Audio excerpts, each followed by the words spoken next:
Ladies and gentlemen, welcome to another episode of the SmackDown Review with House of the Black Mask. Introducing first, he is that bitch!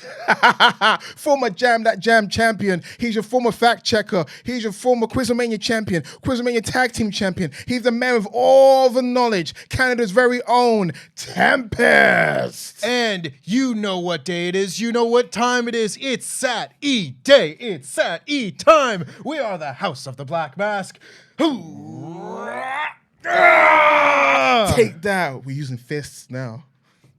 This is the WrestleTalk Podcast review of the April 14th episode of SmackDown. Make sure, of course, that you get your comments down below what you thought of this episode of SmackDown and all the things happening in WWE right now. But before we get into any of that, which we can't because this, of course, is pre-recorded, Sat. Yes, sir. What's causing all this? What's causing all this? We actually had a discussion in the office. Not much. Not much. Not much. Not much is happening around SmackDown these days. And that's kind of the what we're leading with today. Because pickings were slim for a topic to start SmackDown's review here. We'll talk about what my pickings was. We could certainly talk about what your pickings was. What was your pickings? Madcap Moss creates fake box and kicks through it during his entrance. We're going to get to it because that very nearly won out. I was very tempted. Bam! But we'll get to that. The bigger issue here, Yes. and it's most highlighted by the opening / closing segments of SmackDown. All right. So we'll take you through what happened on this show. Because this show opened with Kevin Owens and Sami Zayn making their way down to the ring and basically doing a promo that they maybe should have done last week where they said, we won at WrestleMania. Look, after everything that we've been through, we've traveled the world ever since we were best friends and now we're champions. Yeah. Yeah. And they tried to say, like, no matter where we go in the WWE draft in a couple of weeks, we are still going to defend these titles. And it doesn't really matter, but I thought it didn't matter what brand they were on if they were the tag champs. True. Because these tag champs Can travel anywhere. they go to both brands. It's what, like, if you hold the belt that travels, whatever. Multiverses. Yeah. Second, they're on different brands now anyway. Like, Kevin Owens is supposedly a Raw wrestler, and Sami is a SmackDown wrestler, and it doesn't matter because they've both been on both shows for, like, the last 6, 7, 8 months. So who cares? But, sure, make your brand split matter this time. Go with it. Cool. But they also said that the Usos would not be far behind wanting a rematch for the WWE Undisputed Tag Team Championship. So, sure enough, the Usos and Sikoa and Paul Heyman all come out. And this is where the issue and the topic of today's podcast start to come in. Yeah. Because the Usos come out and Jimmy's like, Sami, you keep saying that the Bloodline's crumbling. The Bloodline's not crumbling. We're stronger than ever. And I'm sat here going, is the Bloodline crumbling? Nope. It feels like they're fine. Yep. It feels like Roman hasn't gotten too upset about the fact that the Usos lost the tag titles. And sure, by the end of the show, there was one line that sowed a little bit of doubt into that sentiment. But this was a lot of, like, the same things that we've been hearing for months. And this continued as Jay said, oh, Sami, you know, I've been thinking that Kevin is the one that's going to be stabbing you in the back, but nah, you're the one that's going to stab him in the back, just like you stabbed the family in the back. Yeah. And they said, oh, let's fight. And they're like, okay, they get in the ring, they're all going to fight, and Riddle comes out, he brawls with Solo Sikoa, all of them brawl, and they separate, and that's the end of the opening segment. And this is all to set up Riddle versus Solo Sikoa later in the show. That's fine. But then later in the show, because we had a few backstage bits, Riddle talked with Sami and Kevin and tried to hype him up and everything, and it was fine. You get to the main event of the show. Yeah. And the main event of the show is Riddle versus Solo, and they go out there, and Paul Heyman first gets on the mic. And Paul Heyman says that in 2 weeks on SmackDown, the episode that is the start of the WWE draft, they're going to have the rematch for the main event of WrestleMania, the WWE Tag Team titles, Kevin Owens and Sami Zayn versus the Usos. And he's going to guarantee that Kevin and Sami are going to lose those titles because Roman is losing patience in the Usos. Now, the Usos did not react to that at all, which I found suspect. But, okay, interesting. We're being told that Roman Reigns is losing patience, which is some sort of development here. But we continue as this match happens. It's going fine. Riddle is going for a lot of sleeper holds and choke holds and everything, and Solo's fighting out of it, but Riddle will grab it again. And then the Usos kind of trip Riddle up, cause a distraction, and then Kevin Owens and Sami Zayn come around the ring to fight them, and the referee says, no, whoa, all of you, get out of here. You're out of here. You're out of here. And they all kind of slowly walk to the back and such. And they continue wrestling for a couple minutes. And then the Usos just come back out. Randomly. They just come back out. And so Sami Zayn and Kevin Owens come back out and be like, well, hey, they got thrown out and they're back, so we'll be back too. They all start fighting. Yeah. Riddle then does his like springboard corkscrew moonsault thing to the outside to take out the Usos, and then gets back in the ring, gets super kicked by Solo, gets hit with a spike, and gets beat. And he gets hit on the announce table, and the table gets flipped over onto Riddle, and that's the end of the show. Now, Solo is being rehabbed a little bit after his loss to Cody. He gets a big win here over Riddle. That's fine. Whether Riddle should be losing this soon into his return or not, that's another matter entirely. Heck no. And this is not my grand issue with the whole episode, but for God's sakes, I can't handle these referees anymore, bro. I can't do it. I can't handle this. Just like, hey, all of you, get out of here. And then they leave and come back 2 minutes later, and the referee's like, what happened? The only reprieve I can give it is I hope they're becoming more self-aware. For me, it felt like it was the first time they did the whole kicking people out, but they come back in within a few minutes to highlight how ridiculous it's become, because not only did the Usos come out, I think what would have annoyed me more is if the Usos came out and then Sami and Kevin didn't come out. Then it would have been like a nuclear rant about the referees. But I'm hoping, I could be wrong, I don't hope anymore. After WrestleMania, all hope is lost from me, guys. Every ounce of positivity. Look what you've done to my boy! Every ounce of positivity I used to have for this show, for SmackDown, has gone because I don't know where this is going. So yes, to wrap this up, the referee situation, I hope it leads to Adam Pearce saying something, because that'll be different to what we've been getting the last few months. Even when you say there's development, Roman says he's not happy with the Usos. You can get every clip on YouTube of times when Roman Reigns is browbeating the Usos. It will be the same thing. That's part of the reason why we are tired of this storyline.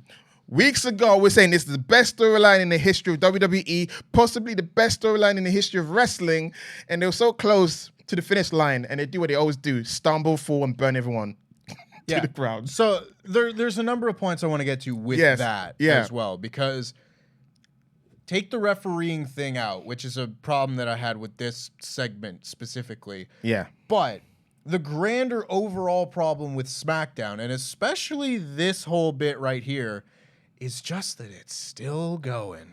And we had a big old rant on last week's podcast that some people really enjoyed, so shout out to you fans, where the bits of SmackDown just feel like we're treading water. We feel like we're on a treadmill here because WrestleMania was the peak. It was the end. Yeah. Everything culminated at WrestleMania, and now we're just still going. Like, it feels like we're in the epilogue, and somehow we didn't get the actual climactic end because Roman won, and therefore the plates are still kind of spinning. And I saw someone say on Twitter this week that it just because they're kind of botching the end of this doesn't mean that the work that they had done isn't as good. Like, you can still go back and you can watch like the end of the Royal Rumble and that whole angle, and that's still like a 5-star angle, for example. That stuff is all well and good. But if you were to look at like the Sami Zayn, Kevin Owens, Cody Rhodes segment of the Bloodline story, you know, Because there's a lot of nothing in that year of Brock Lesnar stuff that gets lumped in with all this. But as far as like the last year or so of the Bloodline story, that was like a 10 out of 10 story if you ended at WrestleMania. Yes. And now it's still going, and it's kind of lost some steam, and it feels stale, and we're still going. Yeah. And now it will still be looked back on positively when all is said and done, but maybe it's an 8 out of 10. Maybe it's a 7 out of 10. You know? In fragments, basically, we looked back on, oh, these were good points. These were the good points, but man, it would have been great if they just like hit it at its peak, struck while the iron was hottest. Yeah. And that is a little bit disappointing to me. Same. And it gets further exemplified on SmackDowns like this, where previously we would always talk. We led with the Bloodline stuff like over and over and over again just because it was the best thing on this show. And you would have the Roman segments talking with Sami, talking with Jay, talking with whoever backstage as the thread that ties all of these things through. But we don't have that now because Roman is not here, which begs the question, why'd you keep the title on him? But he's not here, and we don't have the storyline thread to tie us through the episodes. So instead, now the opening, closing sandwich meat of this, I guess the bread, because the meat's in the middle, but regardless, you know what I mean. I know what you mean, man. The opening, closing segments of SmackDown now aren't interesting enough to hold our attention. No. Because there aren't any developments here. It's nothing. Because the story was over. I give an example. As a 90s baby, there's a TV show I used to watch. Buffy the Vampire Slayer, Charmed, you name it.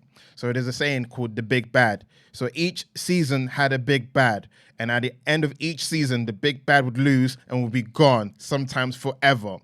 This feels like the big bad was meant to lose at WrestleMania, but the big bad won, and we've got a new season still continuing on with the same big bad. So you're now retreating old stories and trying to put a nice little shiny bow on it, but it's still the same old story. And what makes it awkward now is like the wrestlers, they still have the same level of urgency. It's not like they're phoning in the performance. Sure. It's just that we just don't care anymore. We can't be like, Bloodline. We're like, I don't care, all right? You guys got the tag titles. Go face someone else.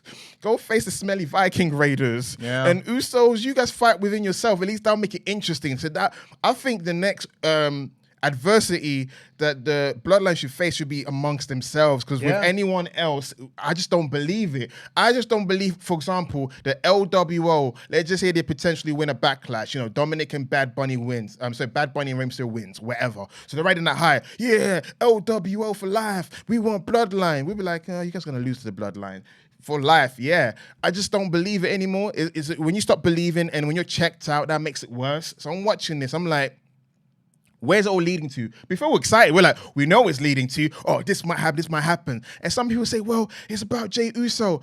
The amount of times that Jey Uso teased and then, bow down to Roman, it's reaching that point where people are going to stop caring, because you're going to get the laws of diminishing returns with each time Jey has a conflict, but that bows down to Roman. Because it feels like, to me, the next chapter of the story should have been Roman Reigns losing the title. Then what does Roman Reigns look like without being the champion? And then when he doesn't have the title, it's quite hard for him to justify being head of the table. Then you got Solo, who's rising up through the ranks, beating people left, right, and center. He looks more like the head of the table. That could have been a story about how Roman's like insecure that Solo looks more powerful than him. They could have done the whole thing. Or heck, it could have been funny. Roman goes, hey, Solo, you and I are going to go for the tag titles next, or maybe, there's ways they could have branched out this Bloodline storyline, but is this the same thing after nearly 3 years? I'm tired of it, man. Yeah. I don't do rants because I like to stay positive, or like maybe this could happen. But since the old man's back in charge, we know what he likes.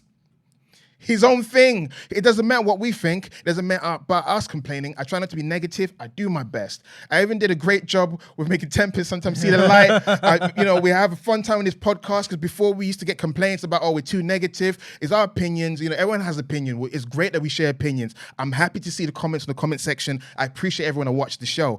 But it gets to the point where we do actually get paid to watch this show. So people can say, you don't have to watch it. I need the money, okay? So I'm gonna hate watch it and enjoy my pay at the end of the month. But we have to watch it, and we're trying to provide a perspective on what we see. What we're watching right now, is not what we hope for. Maybe that's our fault. We hope for too much. We put too much of our hope into a company. But what's wrong with that? With the other companies, we put our hope in there. Sometimes we're rewarded. That's what's being a fan about. Being a fan is not about being disappointed. Being a fan is being rewarded for your loyalty. And our loyalty is being pissed on. Hell yeah. There's so much to that. There's so many points that I want to highlight about what you just said, because I think a lot of people have kind of used the Jey Uso thing as an argument as to why Cody lost at WrestleMania. It's like, well, it's not his story. He's not the main character. Jey Uso's the main character.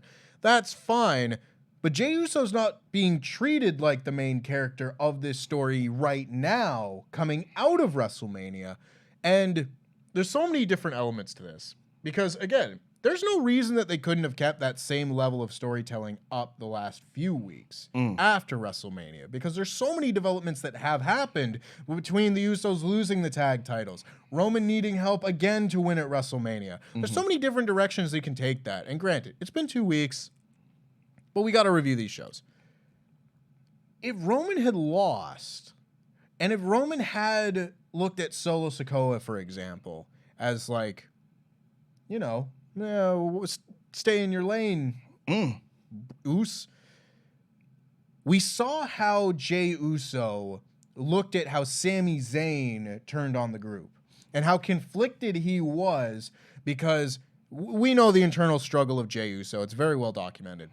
But Sami Zayn seemed like he came close to making him see the light. Yeah. But that's not his blood. What happens when the one that's turning on you is your blood?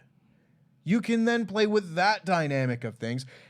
And we're just not now. No. You know? No. So it's tough. It's really tough. And there just isn't that much to SmackDown right now to keep us interested. And that's really disappointing when we saw how hooked everyone in wrestling was on this storyline for months and months and months. I want to add something that was great last year when we were reviewing SmackDown.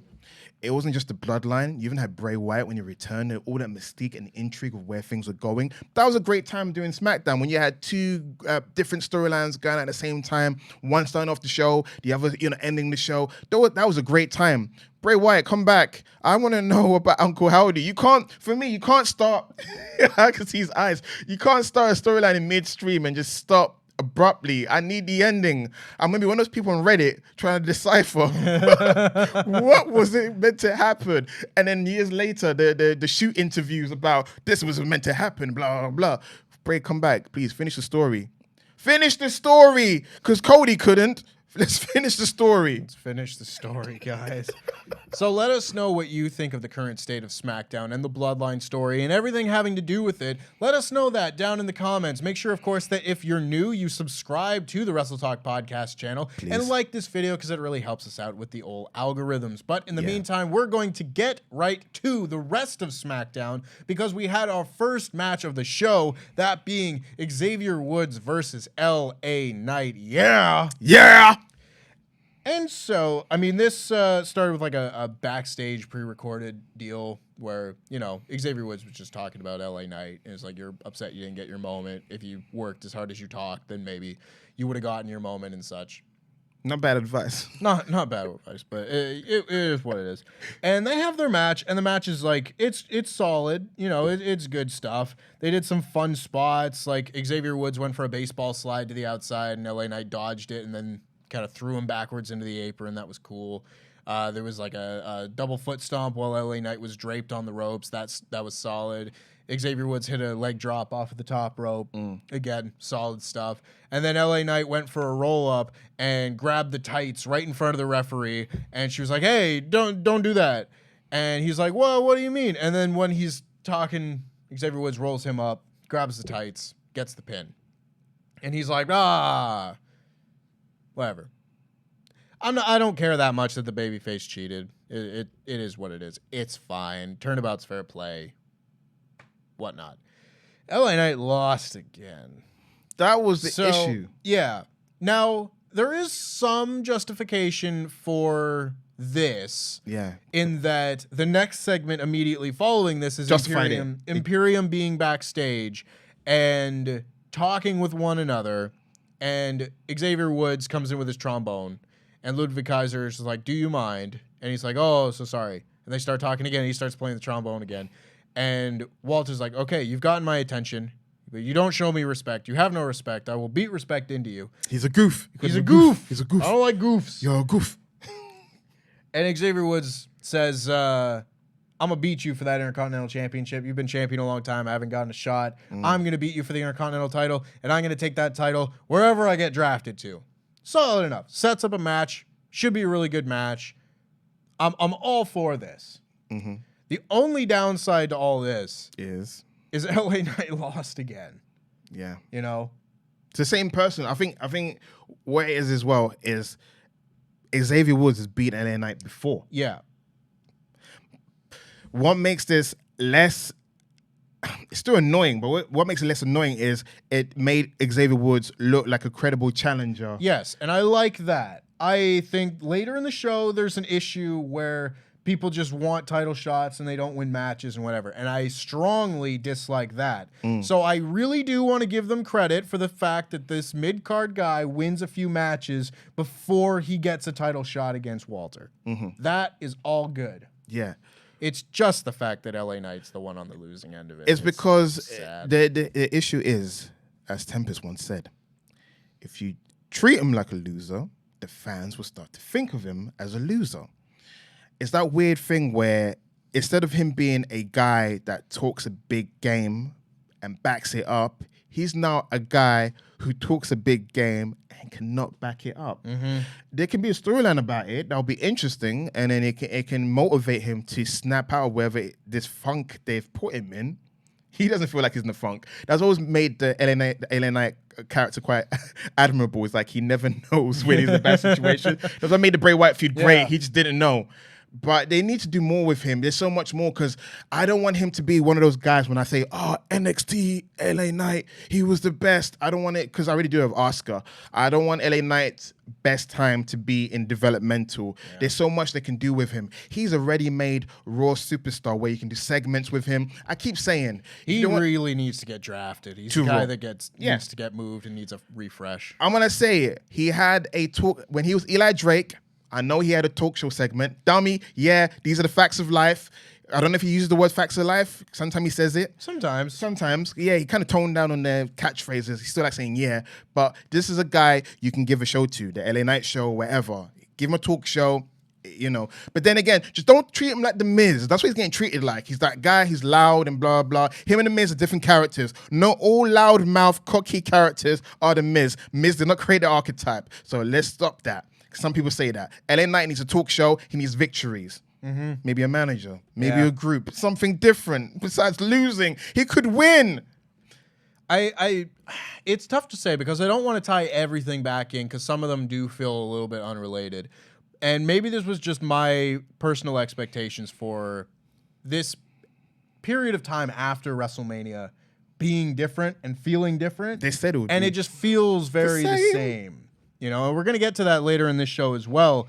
But it was like me kind of wanting like Chad Gable to get some wins on Raw after WrestleMania. And I'm still kind of waiting for that. And I was like, oh, on SmackDown, it'd be really cool if we saw like Santos Escobar and LA Knight start to pick up wins after WrestleMania and have them be like the new guys to go and face like, you know, we haven't seen either of those guys face Walter. No. Both of those would be really fun matches. You know, just stuff like that. And I don't know if it's just that, oh, I'm not getting what I wanted, you know, that sort of, that entitled feeling, or if it just does kind of feel like, oh, well, I've seen this already. Because I have seen Xavier Woods beat LA Knight. I've seen every member of Judgment Day now beat Santos Escobar. Unfortunately, yeah. You know, like these type of things where it's just like, it does just kind of feel like reruns of things that we've seen before. And after WrestleMania is kind of when I run out of patience for it. Amen. And I think that that's what it is mostly with this LA Knight business. I just want something new for the guy. But we'll continue onward because we had the Riddle backstage segment that we just talked about. And then we had Judgment Day first getting introduced backstage and Kayla upsetting all of them by saying that Zelina Vega embarrassed Rhea Ripley. Lol. And then they went to the ring and Damian Priest talked about, you know, just recap the whole Bad Bunny thing again. You got to get Bad Bunny on every show. And this then leads to the LWO's music hitting. And Zelina comes out and then the members of LWO hit them from behind and then immediately run out of the ring, which was a choice.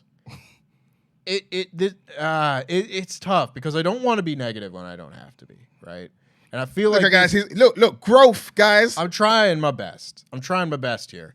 And I don't want, because I did not like very much on the SmackDown, I gotta be honest. Yeah. And I don't want to just like add to that with like nitpicky things, but I thought the staging of this really just made the LWO look like goofs. They looked like absolute geeks, where it's like, yeah, they got the jump on the heels. They kind of hit them once and then ran away. They stood on the outside. It's like, ha, we gotcha.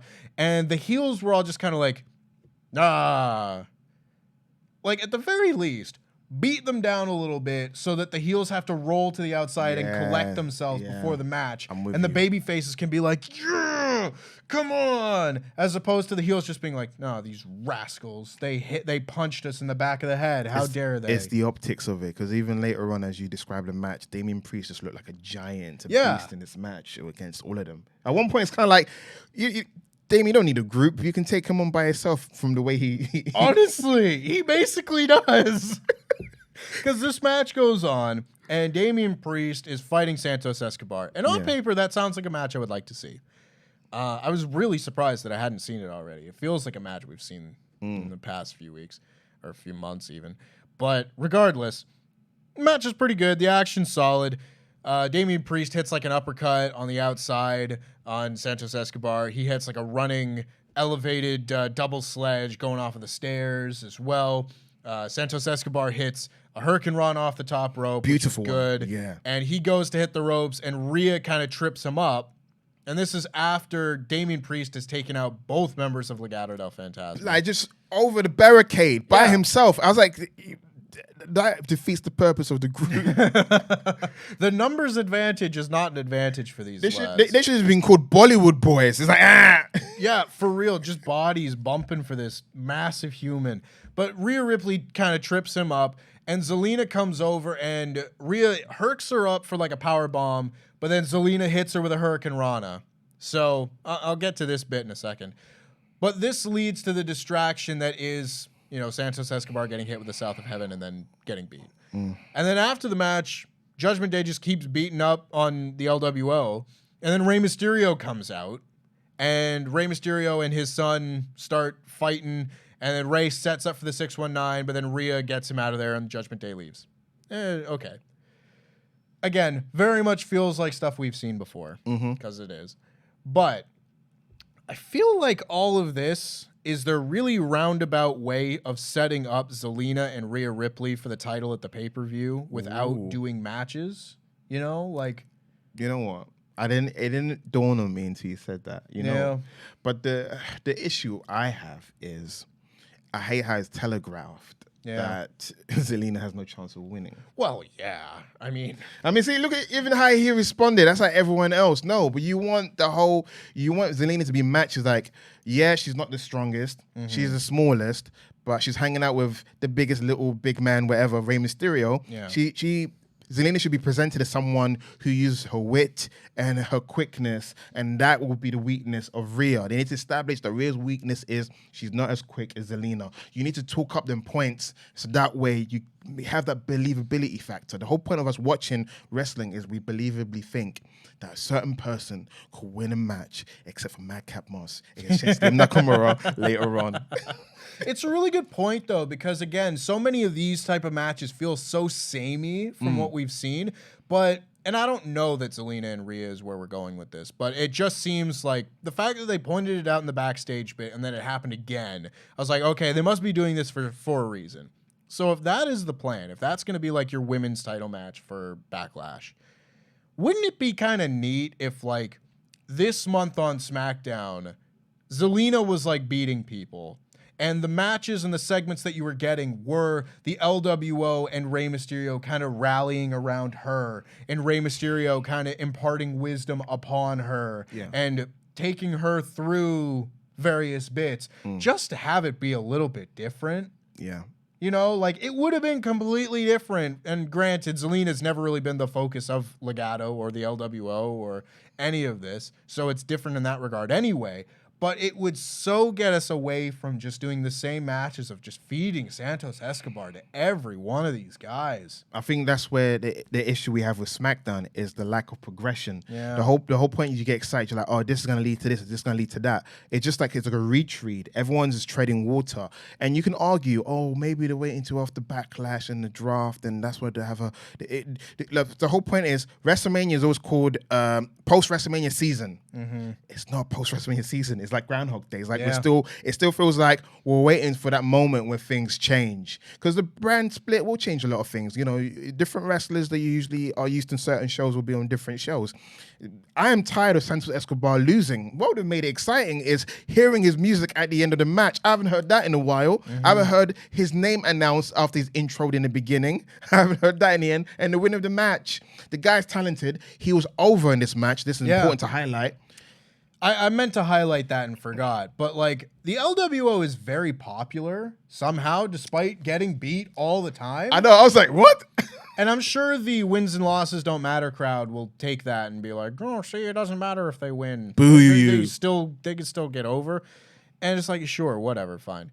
But I think it is more of a testament to be like, hey, people are getting behind these guys. Let's go with them. Let's give these guys some wins and just have these guys, have Legado beat Los Lotharios on this show and have Judgment Day beat whoever. The smelly Viking Raiders.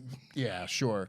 But like someone else, another low tier team that isn't going to piss anybody off by losing. You know what I mean? Have the stars not be beating each other when they don't need to be. No.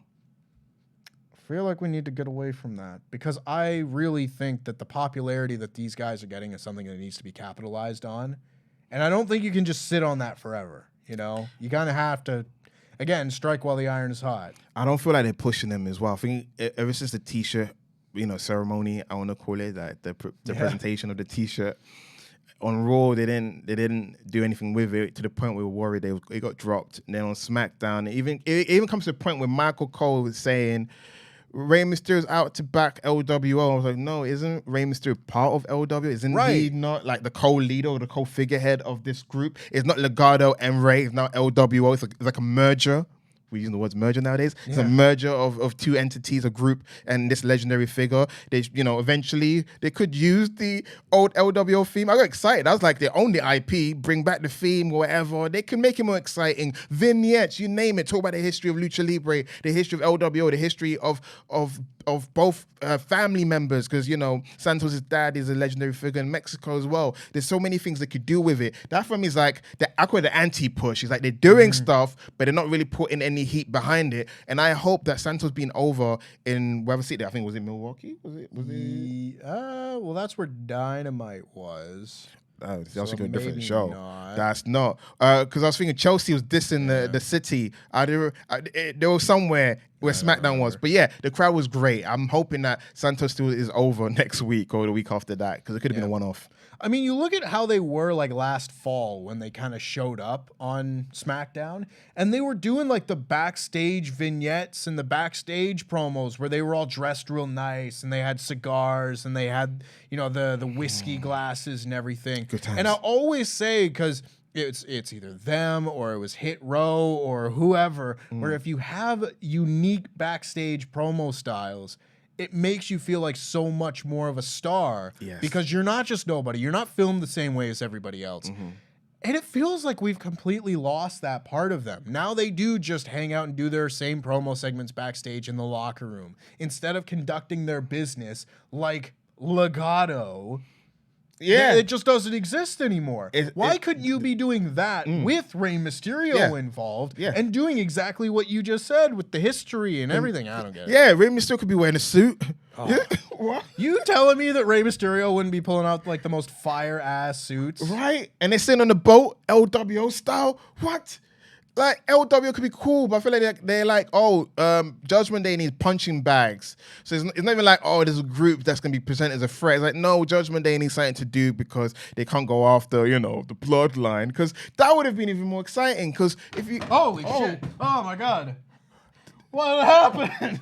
Oh, the belt fell on us. Oh, it scared the crap out of me. He saved me.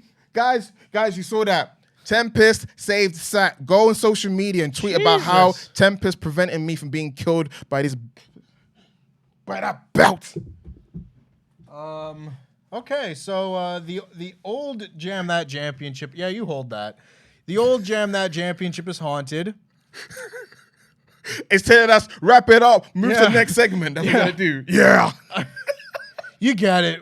You get it. Push legato. Push legato. Move it on swiftly. Jesus Christ. Oh, I was like, oh my God, what's happening? You good? Yeah. You saved me. Yeah. He deflected, guys. I didn't know what's going on. I was just like, and he just saved me. All right, so after that, of course, we had the new WWE Women's Tag Team Champions come out, Liv Morgan and Raquel Rodriguez, with their Beyblade belts, and they got a lot of pyro. That was good. That was some healthy pyro they got. I mean, yeah, if you want to make these titles seem important, sure, that's the way to do it. I don't think any other WWE Women's Tag Champ has ever gotten this much pyro, like, ever. I'd have to, like, really, and that's including WrestleMania entrances and stuff, because I can't think of any. But regardless, not the point. They come out, and Raquel's like, I just want to thank you, Liv, and they're all lovey-dovey and stuff, and it's fine. And then it's not fine. Okay, it's not fine, but I'm trying to. I don't know. You know what? Yeah, no, not in a bad way. No, this ain't like a negative rant. It's just like if they can highlight their history. I still can't get this image out of my head of Liv drawing Raquel close and smacking her in the face, like a Dave Chappelle skit. Like what did the hand say to the face? Whack. You know what I'm saying? Liv has punked out Raquel so many times. Yeah. So it's weird to see Raquel smiling so hard from ear to ear, saying, I'm so happy that I can use you as a human torpedo, whatever she was saying. There's so much history between them. I even wrote down they're a toxic tag team because 1 minute they can't break tables in the match together, and the next minute they're trying to break bread together as tag team champions. But I appreciate Liv saying, we're still a new tag team and we're still getting to know each other. Thank you. Because at least they didn't say the Natalya Neidhart staple. You are my best friend. Or you were my best friend. Friends you're going to have in this business, Natty. I don't decide time, but that was a great time in wrestling when everyone was a best friend. Anyway, yeah. So I appreciated Liv acknowledging that they're a new tag team and they got a lot of kinks to work out. The fact they got matching flaming jackets is one thing. So they need to work on being a tag team. So I appreciate they're doing something. It was something different. I think that's why I enjoyed this part of SmackDown, probably them other parts of SmackDown, because afterwards, who came out? Who came out? But Sonya Deville, who? Oh, I'm defeated. Sonya Deville and Chelsea Green came out, and they're talking about like, I was getting dumber by the minute listening to you, and we are undervalued, underappreciated. We're overlooked. Adam Pearce. That pea-brain nobody, he can't run this show properly because where's our title shot, etc. I also want to add that Sonya has won a single match since August. She hasn't. She's won one, and it was the qualifier to get into the WrestleMania 4-way. That's it. That's the only match she's won. And if you go back further than that, say she's won 2 matches, then the most previous match prior to that one was when she wasn't even wrestling. She just took Shayna Baszler and beat up Naomi. All right. And that was like October of 2021. So like Sonya doesn't win on this show. That's why you don't get title shots. Okay, I want to say the complaint. She had a rivalry over the women's title in January, but whatever. Go on. The complaint department, as they are unofficially it's called. Me.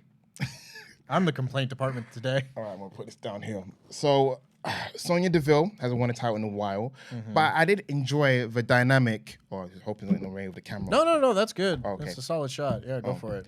I enjoyed the dynamic between Carmella and Chelsea. I thought they had something great, lightning in the bottle moment. And then, Carmella has mysteriously disappeared from the screen. It's really odd, yeah, but go on. Disappeared from a wrestling ring. She's been around. She's at WrestleMania hosting something with Corey.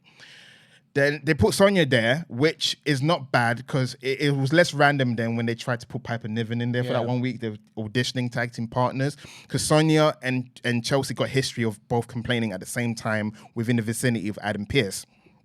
So them teaming up kind of made sense. I'm hoping Chelsea comes back. Carmella comes back and they become a trio because I like the dynamics. I don't want to kick Sonya out, because if you kick Sonya out of this tag team, she'll go back to doing nothing and losing and complaining. I'd rather her complain and win matches and have credibility. And I also like the fact that she brought up the fact that we haven't really been talking about. Lita is the tag team champion. Trish filled in, and there is some slight discrepancies. So I'm glad that Sonya had actual gripe to talk about. So for me, that was like tick in the point. So I was like, yeah, that's how. That's a way to start a feud. Yeah, and they get in the ring, and Liv says, "Well, I think we found our next tag team challengers," and they fight, and Sonya and Chelsea roll out of the ring, and that's the end of the segment. And they're gonna do this match, I think, next week. Really? Yeah, I think so. Can we just do a backlash? I like that, because I don't want to do a thing of like they have a tag match and then I guess because it's probably a gimmick, a screw finish happens and they complain for a rematch at Backlash. I don't know. A lot of diminishing returns, as I like to say, because it's kind of like it's gone from this exciting matchup. Well, exciting for me, because I don't know how many people are excited about this. For me, I'm happy that the women's tag division has tag teams. Do they? Who? I mean, you got Ronda and Shayna, who I think are both hurt, if I'm not mistaken. Yeah. You got these two. Yeah. That's it. Yeah. Damage control's kind of falling apart, it seems. Yeah, but it's a few more than we had a few months ago. Well, you're not wrong there, I suppose. But we have something to get into. Yes, we It's do. the thing that I've most wanted to talk about on this show. It's what we should have led up with. Yes, this show. we wanted to do the whole thing, like the whole, thumbnail and everything. Madcap. So we had the return of Shinsuke Nakamura on this show. But that is not what the actual story here is. No. Shinsuke Nakamura comes out. He's got a new robe. People are singing his song. They're happy to see him back. I'm happy to see Shinsuke Nakamura back. He had his whole song, by the way. It's been a while. It had the whole entire intro. It didn't go the. Yeah. It didn't go straight to the chorus. It had a dun dun dun dun dun dun dun dun dun dun dun. And he had the violins. And he had a new robe. And so he comes out and he does his entrance and it's cool. And then backstage, Emma's talking with Madcap Moss and she's like, don't listen to them. They should be cheering you. Shinsuke Nakamura's got nothing on you. He hasn't won the Andre the Giant Memorial Battle Royal. Nope. Won the Royal Rumble. Which is much better. This man is an IWGP heavyweight champion. And the mid-card champion in the WWE. Yeah. What I loved, towards the end, it was like, do it for us. I like the fact that Emma's just like, I would love it if the red was on the line. Like, I feel like there was unintentional hilarity in that backstage segment. And I was like, oh my gosh, there is so much money to be made on Madcap Moss and Emma being an obnoxious couple. Yeah. That Emma doesn't see that her boyfriend's a loser, but she sees him as a winner, so she would just barge into the office. I think Madcap should win this match. Madcap should do this. Madcap should do that. And then one day, Adam Pearce could be like, what about you? What do you want? Yeah. That should be the payoff. But I love the fact that Emma's this like obnoxious cheerleader of a boyfriend. She's hyping him up. He maybe has a little confidence issue. I don't know. She gave him a new outfit, and he's got his new taunt that he's been trying to do. So there's so much. Yeah, we'll get to it. So I feel like there is Madcap Moss is a babyface. Kind of a failed experiment. I feel like he had that goodwill when he kind of broke his neck against Drew McIntyre and he toughed it through. So he had that newfound respect for him, and then he turned babyface against Happy Corbin, and then he won the Andre the Giant Memorial Battle Royal in between all of that stuff. But since then, they haven't really capitalized on him because they haven't really given him a character. He's like a creative wrestler. You can just do anything with Madcap Moss and it wouldn't be out of character because we don't know his character. He still has the name Madcap, which is weird because he's not making jokes anymore. So he should be Riddick Moss. So again, him and Emma got potential to be a obnoxious couple because they did a little slow heel turn. Mm-hmm. And Emma says here, like, you're going to go out there and you're going to show them why you should be the top pick in the WWE draft. And he's like, yeah, top pick. Do you think they're underlining that he might not get picked? Do you think they'll do like the Heath Slater, like he's the last one left in the draft room or something? They got to. I think they have to go with it. No, but I think, if anything, it's going to be Corbin. Yeah, maybe it's both of them, and they end up back together. As a loser tag team. I hate it, but like the dynamic would be different. It would be like doing me jokes. It'd be like, oh, I'm disgruntled too. Now that I've said this, I feel like I've spoken it into the universe. But regardless, he walks through the curtain, and he was getting boos this time. I don't know if they were piped in or not, because it felt a little bit piped in. Yeah. I feel like he's still the guy who gets no reaction as opposed to a bad one. But he comes out, and he does this thing where he draws a box, and then he kicks it. I don't know what that means. He's shattering the glass. I don't know. Is he shattering glass? Usually you're supposed, like, that's going up. He said, "You put me in the box, I break box." Yeah. Was it a window? Was it a TV? He's busting out of a window. He's doing charades. This is how you do TV and charades. He kicks through this thing. Oh, his missus pyro. I would have popped hard for a pyro. Bam, WCW style pyro. Just. I got a message from Luke Owen like a couple hours ago. Really? Just being like, my only contribution to this SmackDown podcast is that Madcap Moss's entrance was hysterically awful. And he's right. What was this? And My guy, sort it out. And it's not the first time he's done that little flying kick, but he doesn't commit to the kick. He's kind of like, It was such a weak. This wasn't like during Goldberg's entrance when he does his first kick and the pyro goes off and it's impactful. This is just like a whimper. Yeah, it's like a whimper. Because he did that in the Fatal 4-Way. Because that's when I first noticed it. When he won the Fatal 4-Way, he started doing that. Yeah. And I was like, oh, man, what is this? You don't even do martial arts. I was baffled by this. And then we got the match. And honestly, the match was totally inconsequential. Like, Madcap Moss charges Shinsuke Nakamura. He kind of shoulders him in the corner. He does the worst fall-away slam I've ever seen. And I don't know if Nakamura was supposed to counter this or something. I think he meant to counter. It looked like one of the deals where you kind of get lifted up and then just land on your feet. But Nakamura maybe was actually knocked loopy. That's what they said on commentary. But, like, he kind of, like, threw him over his head, and Nakamura like landed on his feet and then lay down. Yeah. And then Madcap went for a pin. So something got messed up here one way or another. And Nakamura just like gets up, hits his kick sequence, does the come on thing, and then hits a flying knee and then hits the Kinshasa, and that's the end. It basically did the Nakamura greatest hits. Yeah, that's it. He missed the good vibrations thing in the corner, but that was pretty much it. Otherwise, this was just, your standard return match. And then afterwards, Madcap tried to go for him again, and Nakamura just rolled him through into an armbar. Juji Katami. Yeah, put him in the Juji Katami and had him there, and then Emma pulled him out of the ring, and then that was it. She kind of like yelled at him, like, what happened? That's what I'm saying. There is potential There's there. something going on, maybe, but like, I don't know. Emma being a cheerleader to a loser boyfriend, that's hilarious. It's just they should go with it. I'm saying that there is something there with Emma Madcap Moss as heels. They should go all the way. This obnoxious couple, this woman talks up her boyfriend. She's like, I know who can beat Brock Lesnar. Who? Madcap Moss. And everyone starts laughing. He'll show you. There is element of humor there. Go with it. Go with it. Honestly, just give me something, because I still don't know what Madcap Moss's character is. He doesn't have one. He's the guy with a hot girlfriend and nothing else, and a ponytail, and he likes to kick in invisible boxes. It's better than Raquel's, who's I smile and have a back. Oh, Lord. But backstage, Scarlett is doing her tarot reading for Shinsuke Nakamura, who's on one of the cards, and then Karrion Kross says TikTok. I'm not very excited for a Karrion Kross Shinsuke Nakamura feud. I'm not gonna lie. I'm not excited for that. I was kind of hoping that Karrion Kross would get drafted to Raw. He might do. And just kind of get away from the show that I have to review.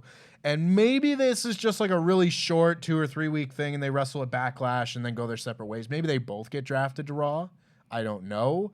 But I saw this and I was like, oh, that's not a combination that I think is going to be very good. Maybe I'm wrong, but I don't know. I'm going to lift the veil for everyone. This is a battle of 2 former NXT champions, just to let you know. Sure is. It is. Former 2-time NXT champions, both of them. See, exactly. So that's what you have to draw in. I'm trying to add some credence, some credentials to carry across because he hasn't had any this year. We're now in April, he hasn't really done much, which is awkward.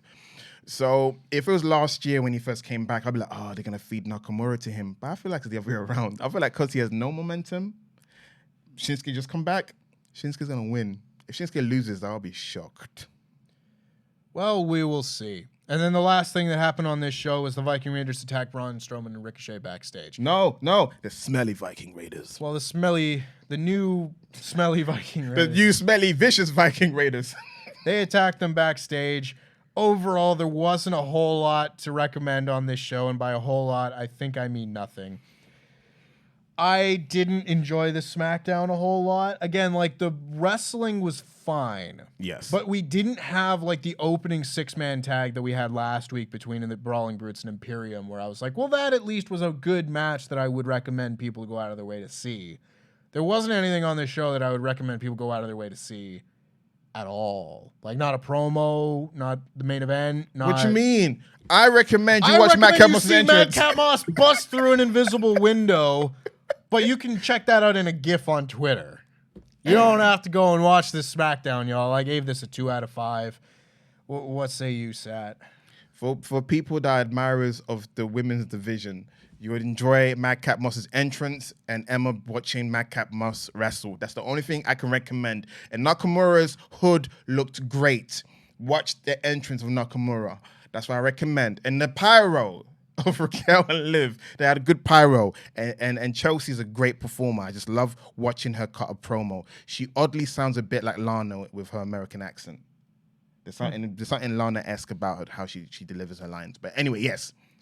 2.5 out of 5 or 3 if I want to be kinder to the fact the women were featured. Yeah. Yeah. I mean, I don't want to be a Debbie Downer, a Moni Myrtle, but I hope next week's SmackDown is even better than this one because I am worried that they're not doing anything new. Even the fact that Riddle came back and he got taken out by Solo, that's been done before. Mm-hmm. So all I want is less things that have been done before and something that's new and that progresses things. The fact that Roman Reigns is angry at the Usos, when is he not angry at the Usos? Yeah. You know what I mean? Yeah, it's difficult because I look at this and I don't think I know that Xavier is not going to wrestle Walter for the Intercontinental title at the pay-per-view, but I look at Backlash coming in just a few weeks and I'm just like, what matches that are being built to for that show from SmackDown that I'm looking forward to? And I don't have any. Like, there's nothing. Nada. And that's disappointing. Mm-hmm. But it is what it is. So, if you agree, let us know. If you don't, at me. Pete Quinnell on Twitter. You could argue that Rhea versus Zelina could be a match. I mean, it's in Puerto Rico, and Zelina may wear the colors, and you know. It's something new at the very least. But, again, that's based on an assumption that that's where they're going. Assumption. In the meantime, before we get out of here, though, we've got some very special shout-outs to give. That being the $25 and above Pledgehammers over at patreon.com/WrestleTalk. You can get your own custom wrestling nickname read out on a show just like this, including Always Leave the Crowd Wanting Brian Moore. Yeah. Le meilleur au monde links the sun. Yeah. Pick him up, Loot Sponge. Yeah. Lord Chris Zanto. Yeah. Manipulating Manny Amaria. Yeah. How'd you like them apples? Marcel Durer. Yeah. Marcus, he's got soul. Campbell. Yeah. Have a glass of sherry, Martel J. Simmons. Yeah. He's got 2 first names, Matt Howard. Yeah. The real boss, Matt Robinson. Yeah. Max, Kurt Wallender Wallen. Yeah. Michael Jensen Radio. Yeah. Thank you very much to our $25 and above Pledgehammers. You can get your own custom wrestling nickname read on a show just like this, going over to patreon.com/WrestleTalk, which is a very good time to start signing up because we've got 2 episodes of Survival Series having just come out this month, and you can see the full uncut versions of those shows. You get early access to Monday Night War. You get early access to Adam's new fantasy booking, where he books the retirement of Brock Lesnar, as well as plenty of other exclusive contents. You get a new podcast every single week exclusive to Patreon. But in the meantime as well, some other plugs real quick. Make sure that you check out the latest episode of Cutscene, why Street Fighter the movie looks nothing like Street Fighter the game, over at Cutscene with our good friend Luke Owen. And you can check out the end of the whole WrestleTalk storyline, the Pipe Bomb promo challenge between Pete and Ollie Davis, right now over on the WrestleTalk main channel. Make sure you check that out. And Sat, I will see you next week. What? No, you won't. I'm gone for 2 weeks. I won't see you next week, Sat. No, so guys, just let you know, just to fill you in, pulling back the curtain. I'm going to Ireland for a wedding. I'm going there for I'm missing. Sat loves love. Yes, I love love. Friend of mine's getting married. I'm gonna catch up with old friends I haven't seen in a while. So traveling to Ireland and back is gonna take me 2 weeks. Figure that out. So I'll be it's back. It's right there. How's it gonna take 2 weeks? It won't. It just I need to leave next Saturday, and when we come back, it'll be next Sunday, if that makes sense. Beginning of May, basically. You guys will figure out what I'm trying to say. But I'm giving us 2 weeks to miss me or be happy that I'm gone. But I'll be back. Like a boogeyman, I'll be back after 2 weeks. For the next 3 shows, then, sign us out, Sat, with your haunted belt. Okay. The house always wins. House of the Black Mask. House always wins. Same site time, same site channel. But not for the next 2 weeks. See ya.